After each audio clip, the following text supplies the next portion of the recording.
Buenos días, compañeros y compañeras. Somos del tercero cuatrimestre grupo D y vamos a exponer la cascada de la coagulación. Bueno, ¿qué es la cascada de la coagulación? Se denomina así al proceso por el cual la sangre pierde su liquidez y se torna de una forma similar al gel y luego se hace sólida, sin experimentar un verdadero cambio de estado. Este proceso es debido a que una proteína soluble que normalmente se encuentra en la sangre, esta llamada fibrógeno, experimenta un cambio que la convierte en insoluble, o sea que le quita el agua, y con la capacidad de entrelazarse con otras moléculas iguales. Forman enormes agregados macromoleculares en forma de una red tridimensional. El fibrinógeno, una vez transformado, recibe el nombre de fibrina. Esta es la pieza importante de la coagulación. Por lo tanto, este es el proceso mediante enzimático por el cual el fibrógeno soluble se convierte en una fibrina insoluble, capaz de polimerizar y entrecruzarse. Bueno, ¿qué es un coágulo? Un coágulo es una red tridimensional de fibrina que eventualmente ha atrapado entre sus fibras a otras proteínas, tales como agua, sales y hasta células sanguíneas.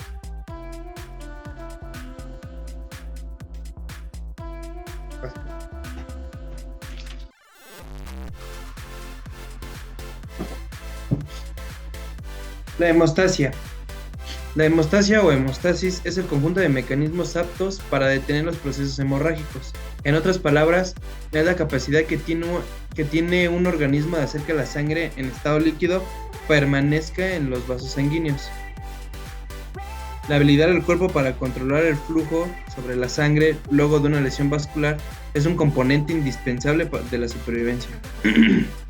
El proceso de la coagulación sanguínea y luego la disolución del coágulo, seguido por la reparación del tejido lesionado, se denomina hemostasis.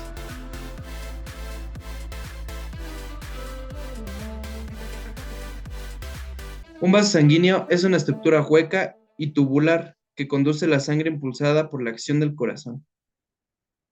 Los vasos sanguíneos se clasifican en tres grupos. Las arterias son las encargadas de llevar la sangre desde el corazón a los órganos, transportando el oxígeno y los nutrientes. Esta sangre se denomina arterial u oxigenada en la circulación mayor y tiene un color rojo intenso. Las arterias tienen las paredes gruesas y ligeramente elásticas, pues soportan mucha presión. Los músculos de sus paredes les permiten contraerse y dilatarse para controlar la presión arterial y cantidad de sangre que llega a los órganos. Las venas. Llevan la sangre desde los órganos y los tejidos hasta el corazón, y desde este a los pulmones, donde se intercambia el dióxido de carbono con oxígeno del aire inspirado. Esta sangre se llama venosa y es de color más oscuro. Poseen válvulas unidireccionales que impiden el retroceso de la sangre. Los capilares, vasos de paredes muy finas que comunican las arterias con las venas, se caracterizan por el intercambio de sustancias entre sangre y tejidos. Aquí tenemos un ejemplo de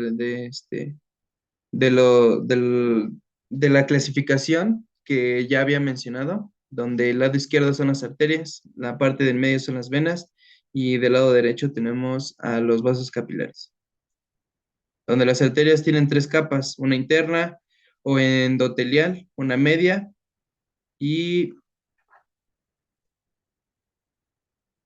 y también encontramos las venas que tienen dos capas, una interna y una externa, y los vasos capilares donde solamente tienen una capa formada por células endoteliales.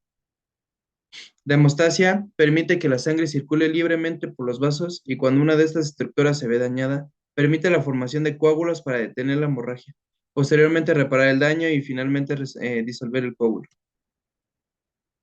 La hemostasis se conforma de cuatro eventos principales que ocurren en un orden determinado luego de la pérdida de integridad vascular. Número 1. La fase inicial del proceso es la constricción vascular. Esto limita el flujo sanguíneo al área de la lesión. A continuación, se activan las plaquetas de la trombina y se agregan en el sitio de la lesión formando un tapón temporario y flojo conformado de plaquetas. 3. Para asegurar la estabilidad del tampón flojo inicial, se forma una malla de fibrina, también llamado un coágulo, que recubre el tampón. Si el tampón únicamente contiene plaquetas, se denomina un trombo blanco. Si glóbulos rojos están presentes, se le denomina un trombo rojo. Finalmente, el coágulo debe de ser disuelto para que el flujo sanguíneo normal pueda resumir luego de que se repare el tejido. La disolución del coágulo ocurre a través de la acción de la plasmina. Cuando un vaso sanguíneo se rompe, las plaquetas se adhieren y se agregan y además comienza la cascada de la coagulación. Esta tiene dos vías. La extrínseca, que comienza con el factor 12 o de Hellman, siguiente del 11, 9 y 8. Y la vía extrínseca, que comienza con el factor trisular o el factor 3, siguiendo con el factor 7, y ambos llegan al mismo punto del factor 10. En este inicia la vía común. Cuando el factor 10 se activa, es capaz de transformar la protombina,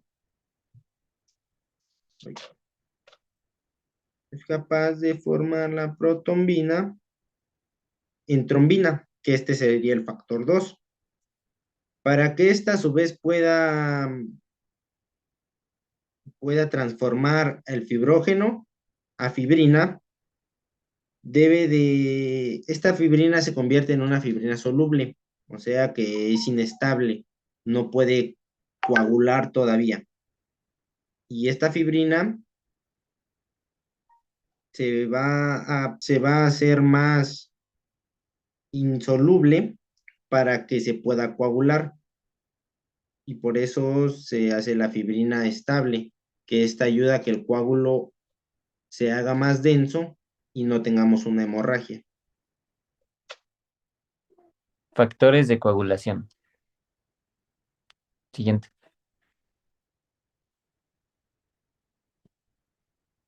Bueno, los factores de coagulación implican toda una serie de reacciones enzimáticas encadenadas.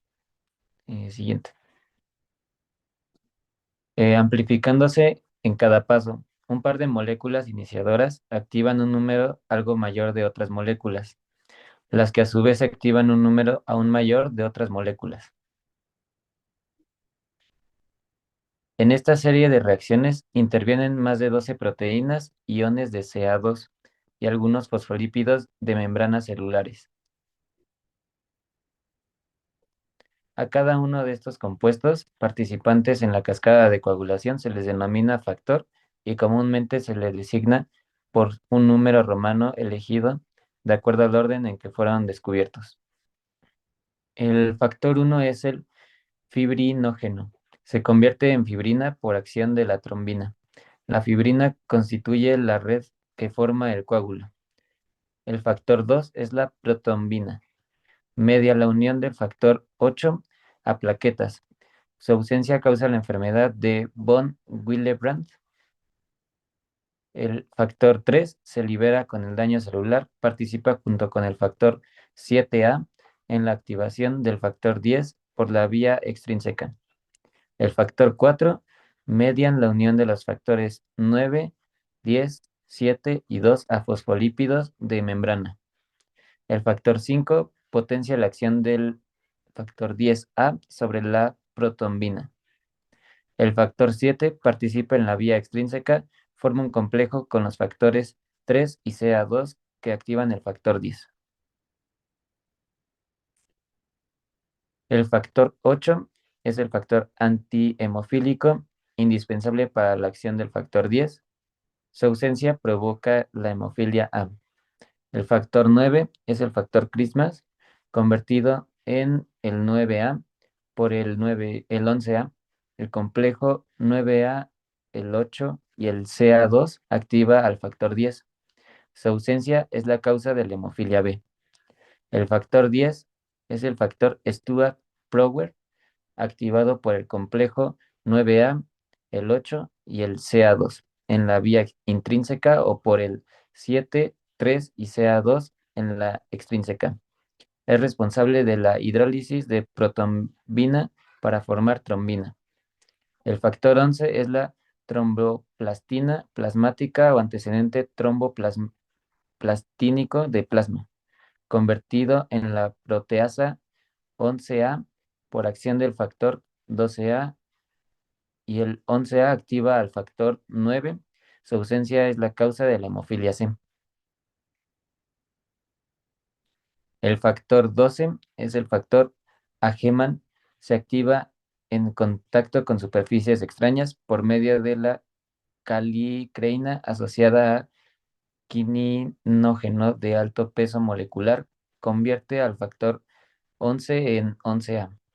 El factor 13 es la pretransglutaminidasa a factor Lilly-Lorad, activado al 13A, también llamado transglutaminidasa, por la acción de la trombina.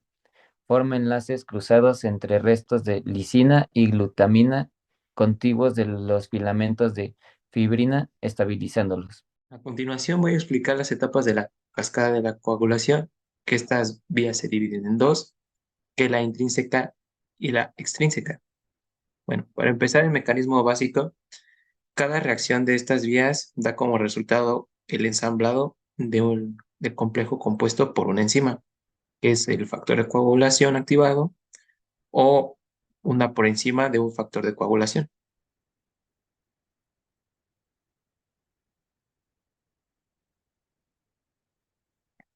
Las vías intrínseca y extrínseca son las vías de iniciación de esta cascada, mientras que la vía común es hacia donde influyen las otras dos, desembocando en la conversión del fibrinógeno en la fibrina.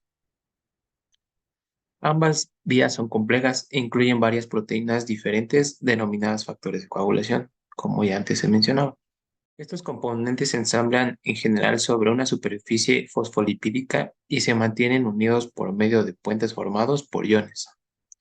Por lo tanto, la reacción en la cascada tiende a producirse en un sitio donde este ensamblaje puede ocurrir. Por ejemplo, sobre la superficie de las plaquetas activadas.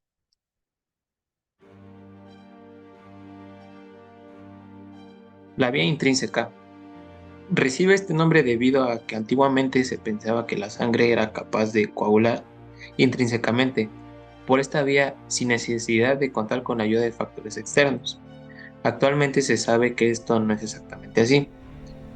De hecho, la vía extrínseca es la que realmente inicia el proceso y la vía intrínseca sirve de amplificación y seguridad del proceso hemostásico.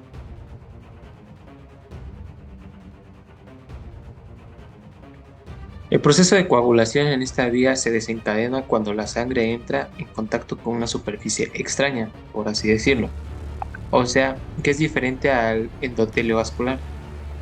En el caso de una lesión vascular, la membrana basal del endotelio o las fibras colágenas del tejido conectivo proporcionan el punto de iniciación. Vía extrínseca.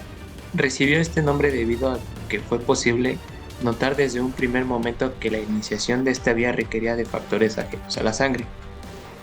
Esa es la principal diferencia entre la vía extrínseca y la intrínseca. Cuando la sangre entra en contacto con tejidos lesionados o se mezcla con extractos de tejidos, se genera muy rápidamente el factor XA.